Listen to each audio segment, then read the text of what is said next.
Bienvenue sur Africa 24 dans cette nouvelle édition de l'Africa Tonight. Voici les titres de l'actualité. Au Congo, Guy-Brice Parfait Kolela investi candidat à la prochaine élection présidentielle de mars 2021. Il a été investi par son parti, l'Union des démocrates humanistes Yuki, ce 1er février. C'est sa seconde candidature à un scrutin présidentiel. La Banque mondiale suspend son financement en faveur de la République démocratique du Congo. 100 millions de dollars étaient censés être injectés en faveur de la gratuité de l'enseignement.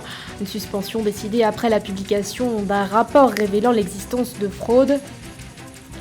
Et enfin, une dette publique extérieure qui se creuse au Kenya. Selon la Banque centrale du pays, elle s'est chiffrée à la fin 2020 à plus de 34 milliards de dollars. Les détails à suivre dans ce journal.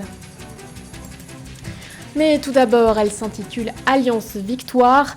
Au Tchad, plusieurs responsables de partis politiques issus de l'opposition se sont entendus pour former ce qu'ils appellent une alliance électorale. Ils ont signé un manifeste selon lequel les partis s'engagent à présenter un candidat unique en vue de la prochaine élection présidentielle prévue pour le 11 avril 2021. Parmi les signataires de ce manifeste figurent notamment deux poids lourds de l'opposition, Saleh Kebzab et Mahamat Alabo. Une stratégie adoptée pour tenter de détrôner le président Idriss Déby Itno au pouvoir depuis 1990. Le chef de l'État tchadien qui devrait être investi candidat ce 6 février par son parti, le Mouvement patriotique du salut. C'est sa seconde candidature à une élection présidentielle. Au Congo, Guy-Brice Parfait Kolela a été investi ce 1er février par son parti, l'Union des démocrates humanistes Yuki, candidat à la prochaine élection présidentielle prévue pour mars 2021. Candidat malheureux au scrutin de 2016, il avait récolté un peu plus de 15% des suffrages. Reportage de notre correspondant Eva Panzou.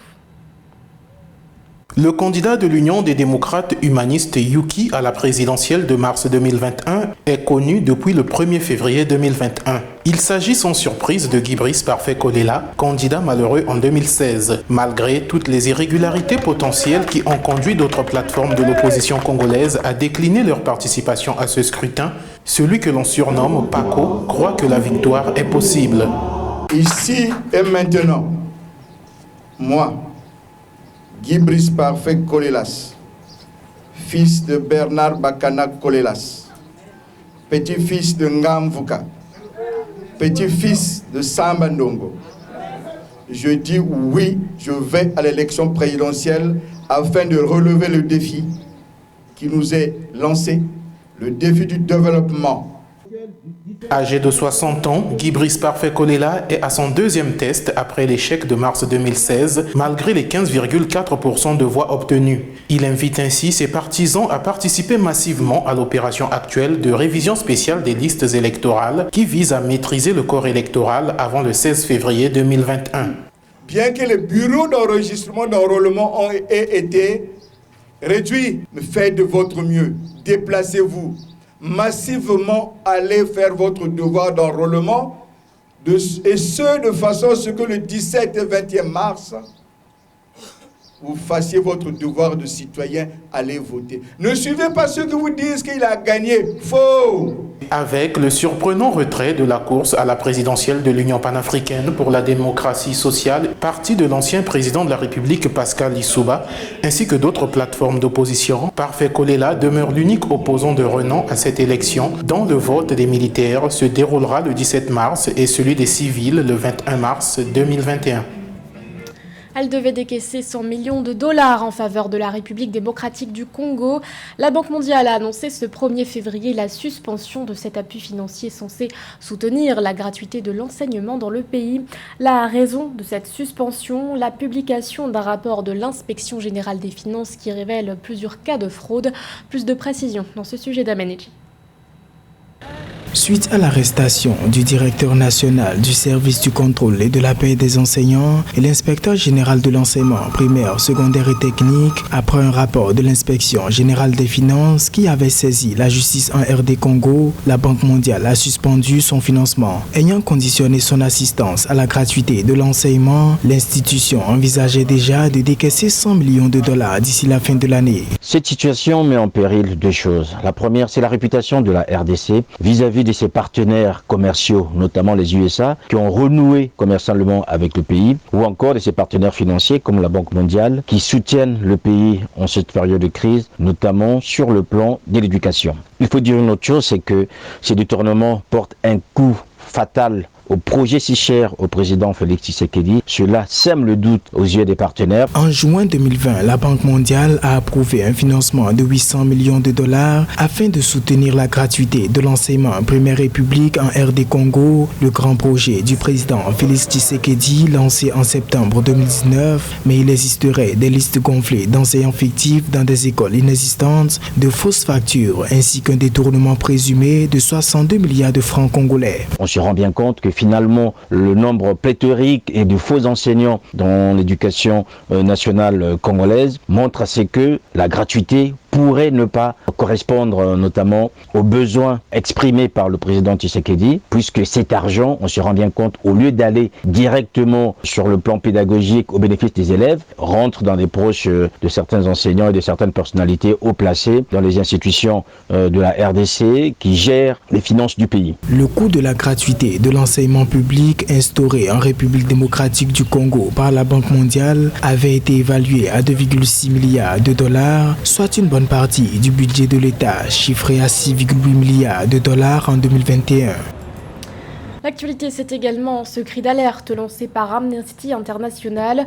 L'ONG réclame aux autorités guinéennes d'élucider, je cite, les conditions de la mort en détention d'au moins 4 personnes. Des personnes décédées dans la prison centrale de Conakry en l'espace de 2 mois. 3 d'entre elles sont des militants de l'Union des forces démocratiques de Guinée, principal parti d'opposition du pays. Amnesty International évoque par ailleurs des conditions de détention précaires, alors que la capacité d'accueil de la prison centrale est de 200 détenus. Elle en accueille environ 2000. La dette publique extérieure se creuse au Kenya. Selon les données de la Banque centrale du pays, elle est passée de 28,2 milliards de dollars en 2019 à 34,4 milliards de dollars à la fin de l'année 2020. Face à cette situation, quelles sont les pistes envisagées par le gouvernement? Élément de réponse avec Lorita Simbou. Au Kenya, au cours de l'année 2020, la part des investisseurs étrangers dans la dette publique kenyane a augmenté de plus de 22%, soit plus de 6,2 milliards de dollars selon la Banque centrale du pays. Selon les chiffres de cette institution, la dette publique extérieure du Kenya est passée de 28,2 milliards de dollars en 2019 à 34,4 milliards de dollars à fin 2020. Désormais, les investisseurs étrangers détiennent près de 52% de la dette publique kenyane contre environ 51% en 2019. Le gouvernement s'oriente vers une reconfiguration de son portefeuille de dette extérieure, ce qui aura évidemment des conséquences sur le financement de ces dettes. En mai 2020, la Banque mondiale avait approuvé un financement de 1 milliard de dollars en faveur du Kenya pour renforcer la lutte contre le coronavirus et soutenir son économie. Quelques jours seulement après, un décaissement de 739 millions de dollars du Fonds monétaire international avait été également approuvé au Kenya dans le même sens. Le Kenya peut réduire sa dette extérieure en faisant quoi? En exportant davantage. Ça veut dire quoi en d'autres termes? En produisant davantage. Il faudrait que le Kenya pense également à exporter plein d'autres choses au-delà des fleurs. Il faudrait que le Kenya en même temps exporte des services. Exporter des services, ça veut dire quoi? Développer suffisamment du tourisme. C'est-à-dire attirer des gens qui viennent au Kenya pour regarder des stations de tourisme, des monuments historiques, des chaînes de montagnes qu'on ne retrouverait pas partout ailleurs. Le paysage, le panorama qui est parmi les plus beaux d'Afrique, cela lui permet donc par voie de conséquence de réduire sa dette extérieure. Notons que la dette publique kenyane continue de grimper. Elle est passée de 54,9 milliards de dollars en 2019 à plus de 66 milliards de dollars en 2020, ce qui représente une progression de 20,3% en glissement annuel. En janvier 2021, le Kenya a réussi à obtenir des moratoires sur le remboursement de près de 600 millions de dollars de dettes liées à plusieurs de ses créanciers extérieurs. Au Niger, le secteur touristique subit les foudres du coronavirus. Selon l'Association nationale des professionnels du tourisme, près de 14 000 salariés issus du sous-secteur de l'hôtellerie se sont retrouvés au chômage depuis le début de la pandémie. Le Centre national de promotion touristique dresse lui aussi un bilan dramatique. Plus de 80% des établissements ont été en cessation d'activité entre mars et juin 2020. Philomène Tine.